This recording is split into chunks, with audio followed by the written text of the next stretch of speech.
Peti dan šmarnic. Ko zvemo, da tudi najboljši ribič ne ve vsega o ribah.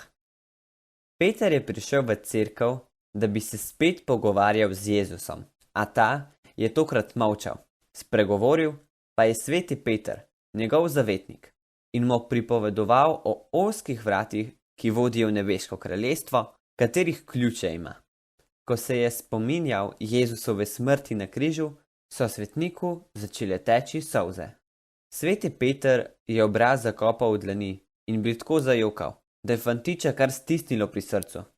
Ne joči, Peter, je rekel, sej Jezus ni umrl, hočem reči, ni mrtev, živ je in živi tamle notri, v tabernaklju. Sam mi je povedal. Apostol je dvignil glavo. Vem, da je Jezus živ, sej ne jočem zaradi tega. Kaj pa potem? Starček si je z dlanjo ustrl solze in spregovoril. Vprašal si me, kje sem bil, ko so ga križali, pa sem se spomnil, kako razočaran in žalosten je moral biti Jezus, ko smo ga, ko nas je najbolj potreboval, vsi zapustili. No, skoraj vsi. Na hitro se je ozrl k ženam, ki so stale pod križem. Veš, preden sem srečal Jezusa, sem bil ribič. Dober ribič. Najboljši ribič v Kafarnaumu. Potem pa je nekega dne Jezus stopil v moj čoln in vse se je preobrnilo. Kaj? Je bil začuden fant. Čoln se je prevrnil? Res? Nikakor, se je v apostolu prebudil ribiški ponos. Moj čoln, ki je vedno premagal še tako hude in potuhnjene viharje na Genezareškem jezeru, da bi se prevrnil? Kako ti kaj takega sploh lahko pade na pamet? Pa saj si sam rekel, da se je vse preobrnilo, ko je Jezus stopil v tvoj čoln. Življenje se je preobrnilo, ko je vanj stopil Jezus. Kam je zdaj stopil Jezus? V tvoj čoln ali v življenje? Fantiču ni bilo nič več jasno. Jezus je stopil v moj čoln, a stopil je tudi v moje življenje. Apostol je umolknil in po kratkem premisleku nadaljeval.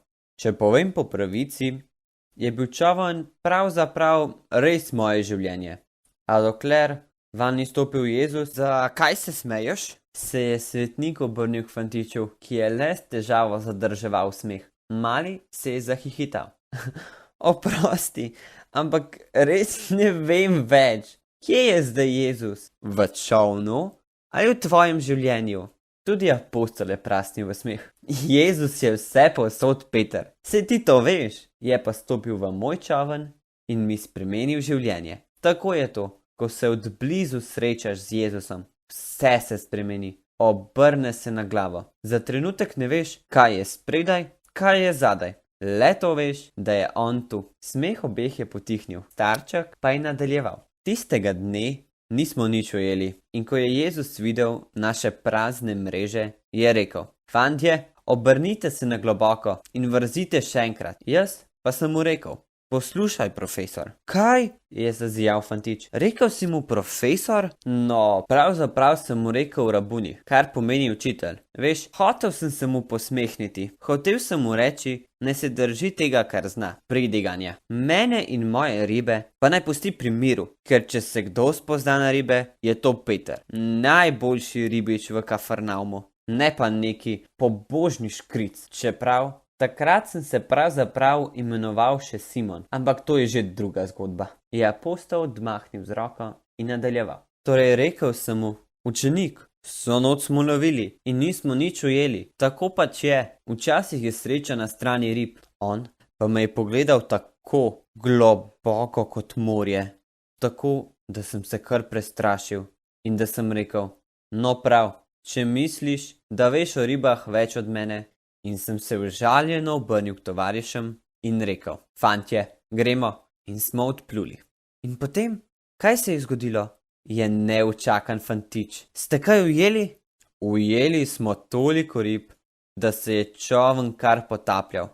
Mene pa je imelo, da bi skočil v vodo. Zakaj?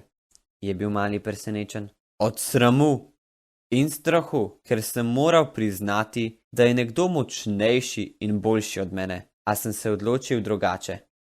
Stopil sem k Jezusu in rekel: Učenik, prevzemi krmilo, od zdaj naprej boš ti vodil moj čoln. In ko si rekel čoln, si pravzaprav mislil življenje, kaj ne? Je bilo malemu vse jasno? Tako je prikimal apostol. Jezus pa mi je rekel: pusti ribe, od zdaj boš ljudi lovil. In pustil sem za sabo mreže, čoln, družino, vse in šel za njim.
Dragi otroci, na vrsti je še sklepna molitev, pa jo začnimo z znamenjem križa. V imenu Očeta in Sina in Svetega Duha. Amen. Apostol Peter je ministrantu Petru pripovedoval, kako je upošteval Jezusov nasvet, čeprav je bilo to zanj zelo težko storiti, saj je mislil, da o ribolovu ve več kot Jezus. Tudi mi včasih ne ubogamo, ne spoštujemo in ne upoštevamo nasvetov svojih staršev in učiteljev. Zato dajmo sedaj vsi enoglasno zmoliti Zdravo Marijo za naše starše in učitelje. Zdrava Marija, milosti polna, Gospod je s teboj, blagoslovljena si med ženami in blagoslovljen je sad tvojega telesa, Jezus. Sveta Marija, Mati Božja, prosi za nas grešnike, zdaj in ob naši smrtni uri. Amen. Slava Očetu in Sinu in Svetemu Duhu, kakor je bilo v začetku, tako zdaj in vselej in vekomaj. Amen. V imenu Očeta in Sina in Svetega Duha. Amen. Lahko noč.